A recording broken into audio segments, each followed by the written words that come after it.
ज्यादातर लोग किसी को भी एंटी सोशल कह देते हैं अगर वो उनकी बात को नहीं मानते हैं, नहीं समझते हैं और उन्हीं के तरीके से व्यवहार नहीं करते हैं। पर ऐसा नहीं होता। दूसरी तरफ जो क्रिमिनल माइंड्स होते हैं उनको भी लोग एंटी सोशल ही समझते हैं। आज जानते हैं कि साइकोलॉजी के अनुसार ये दोनों एक हैं या इनमें कोई अंतर है। साइकोलॉजी के अनुसार इनमें अंतर है क्योंकि जो पहला वाला टाइप था कि जिनके किसी से विचार नहीं मिलते, जो किसी की भावनाओं को समझ नहीं पाते, उनके पेन को, उनके दर्द को महसूस नहीं कर पाते, उनसे जुड़ नहीं पाते, अटैचमेंट की कमी होती है। और ये सब जानते हुए भी कि हमारे इन कार्यों से किसी को ट्रॉमा लग सकता है, बुरा लग सकता है, कोई नुकसान हो सकता है, फिर भी वो उसे करते रहते हैं। ये होते हैं एएसपीडी, या ये कहिए कि ये हो सकते हैं एएसपीडी, क्योंकि किसी को भी ऐसे कहना सही नहीं होगा।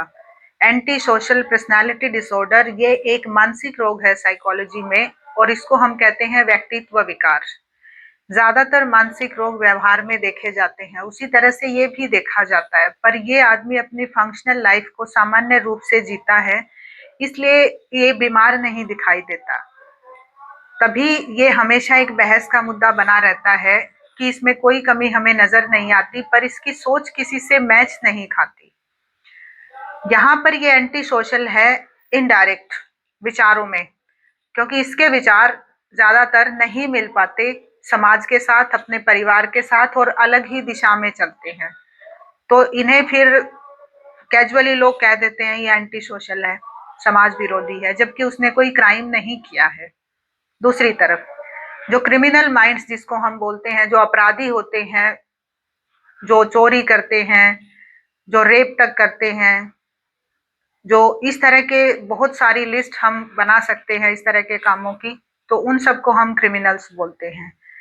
साइकोलॉजी के अनुसार ये एंटी सोशल नहीं होते और कई बार हो भी सकते हैं। दूसरी बात, ये मानसिक तौर पर बीमार नहीं होते, ये साइकोलॉजी में कोई बीमारी नहीं है, लेकिन ये करते करते जरूर बीमार हो सकते हैं।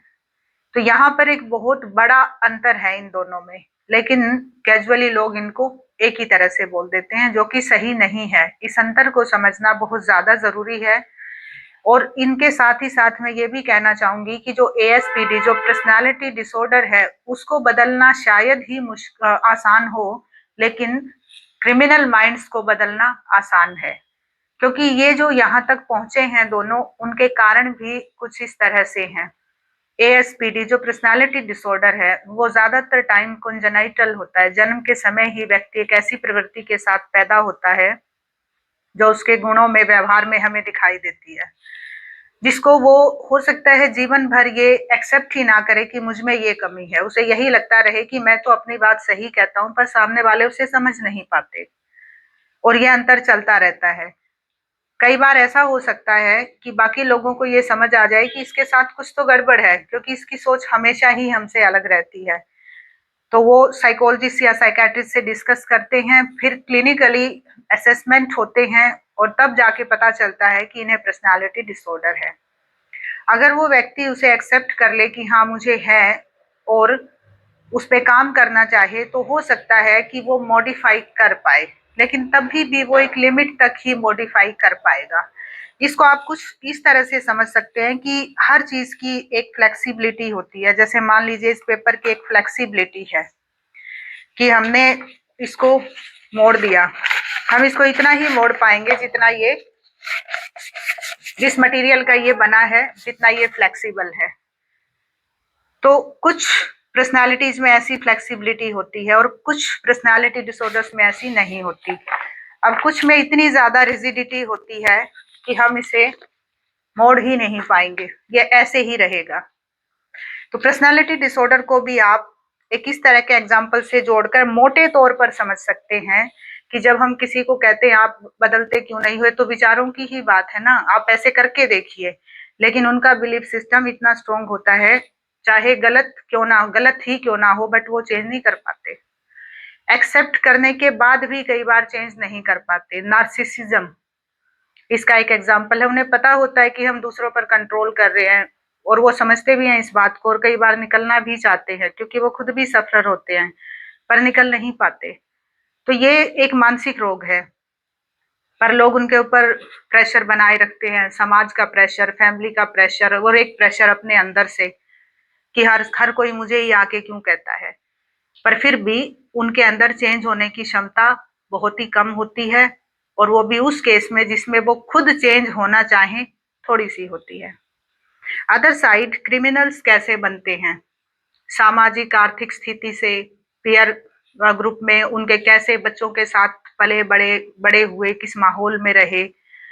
जेनेटिक्स का भी इसमें रोल है, जेनेटिक्स का तो दोनों ही केसेस में रोल है, बट इसमें भी है। एनवायरनमेंट का रोल है। दूसरा सबसे बड़ा रोल है कि किसी को बचपन में किसी ने धोखा दे दिया तो बदला लेने की भावना एक अपराधी प्रवृत्ति को पैदा करती है और उस वजह से वो जीवन भर बदला बदला, हर एक एक्सीडेंट का, हर एक इंसिडेंट का, हर एक चीज का बदला, और उस बदले के पीछे वो क्रिमिनल बन जाते हैं। तो वहां पर एक जबरदस्त मोटिव होता है, प्रेरक जिसको हम बोलते हैं, और ये प्रेरक उनको सही और गलत में अंतर पैदा करना नहीं समझने देता। पर कभी लाइफ में अगर ऐसा हो, हम लोगों ने फिल्मों में देखा है कि कोई पूरा बदल गया, तो वो तभी बदलते हैं जब उन्हें सेल्फ रियलाइजेशन होता है कि हाँ, ये सही नहीं है। तो वहां पे बदलाव के चांसेस एएसपीडी पर्सनालिटी डिसऑर्डर से कंपैरेटिवली ज्यादा है। तो क्रिमिनल माइंड्स को हम जल्दी मॉडिफाई कर लेते हैं इंस्टेड ऑफ एएसपीडी व्यक्तित्व विकार। इन दोनों अंतर को मैंने कोशिश की है सिंपल साधारण शब्दों में बताने की, अवेयरनेस पर्पज से, और मैं उम्मीद करती हूँ कि आप लोग भी इसी तरह के शब्द इस्तेमाल करेंगे। एप्रोप्रिएट, जो जहां पर जैसा हो उसको वैसे ही शब्द से आप बताएं, हर किसी को उसी कैटेगरी में शामिल ना करें। इस वीडियो को पूरा देखने के लिए धन्यवाद। लाइक, शेयर एंड सब्सक्राइब भी कीजिएगा।